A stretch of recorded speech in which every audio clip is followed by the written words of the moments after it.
deal with that much. Sorry, I get really thirsty.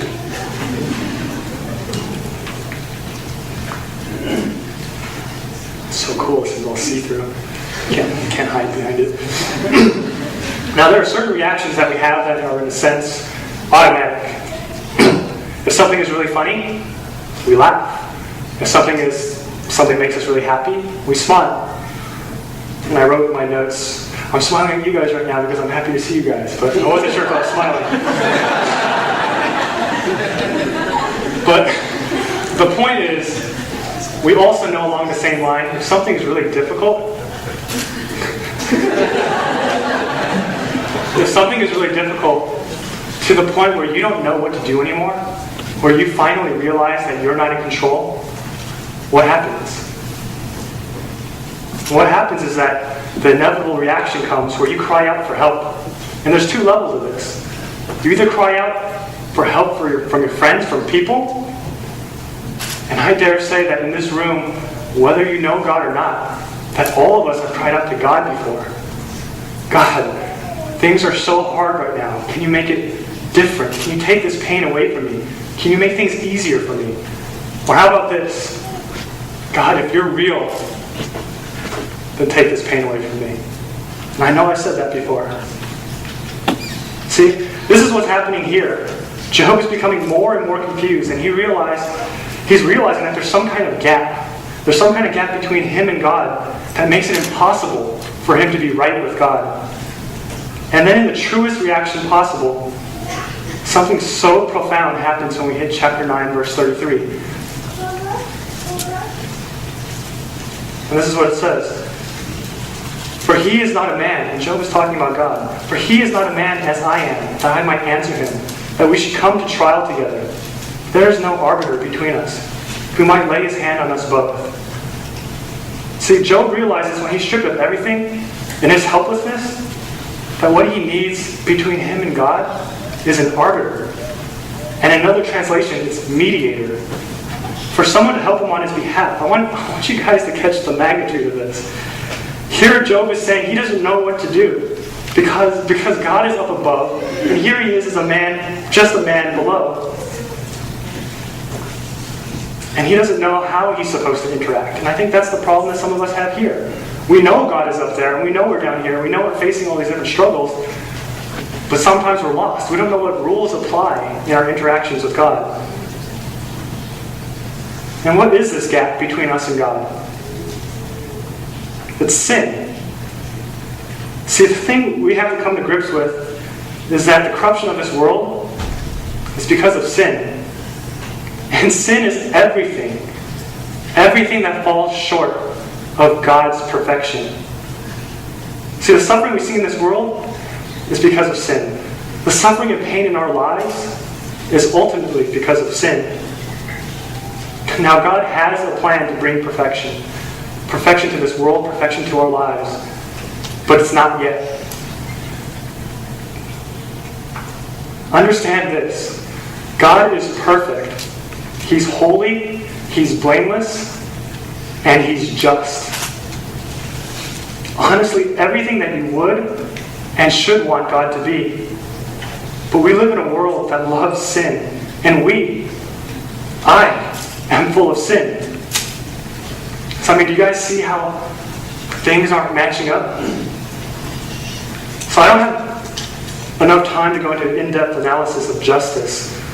And people from my law school probably are laughing. But I want to illustrate a simple example for you. Imagine that your best friend, or someone that you really, really love, has just been murdered. And imagine that the murderer is standing right before you. And before stating how you might feel, or what even you guys might do, I'm going to tell you what's controlling your emotions and your reaction.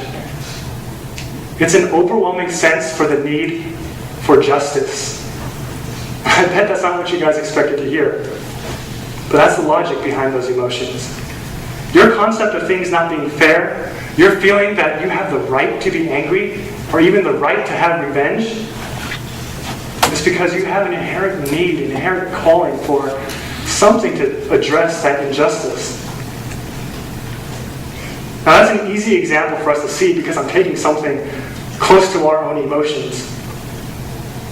But I'm going to take it one step further. And I want you guys to soak this in.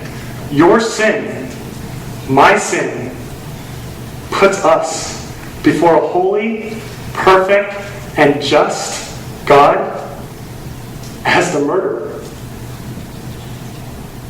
If you think a sinner sinning against another sinner is bad, imagine what it's like when a sinner is sinning against perfection.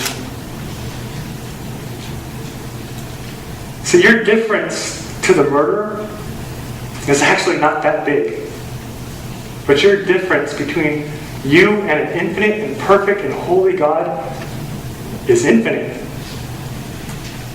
John Piper puts it beautifully in saying, the magnitude of the offense is measured by the magnitude of whom you offend. Now take a look at your own hearts, your thoughts, your life, and I dare you to tell me that you guys aren't sinners. Don't get the mistaken impression that you were just a good person and that you stumbled across sin, or that sin stumbled across you. We are sinful because we choose to sin. We are sinful because we love sin. And I can stand before you all tonight and tell you the exact same thing about myself. I know my own heart, and it's dark, it's deceitful, and it's full of sin. And so are my thoughts. See, if the standard is a perfect God, then like Job realizes, something needs to fill that gap. Because nothing you guys can do, and nothing I can do, can ever fill that gap. We are sinful, and a perfect God cannot and will not tolerate that. Otherwise, He wouldn't be perfect, He wouldn't be the very definition of justice, and He wouldn't be God. And this is where the problem lies. Too many of us here think we deserve better. We think it's our right, our default, to go to heaven. But the reality is actually that we deserve much, much worse. We deserve hell. See, this is the point. This is exactly what Job is realizing. See, but the beauty is that it doesn't end here. Thank God it doesn't end here. See, God is perfect in His justice, but He's also perfect in His love, His grace, and His mercy. And all these things come together in the gospel. His perfect plan. See, that's why verse 33 is so profound. Job is calling out desperately for what we already have. What many of you guys have been calling out for, and you guys didn't even know it. Jesus Christ. See, Jesus Christ fills that gap between man and God. He is the perfect arbiter. He is our mediator.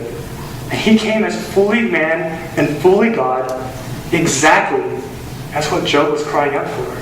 Job was crying out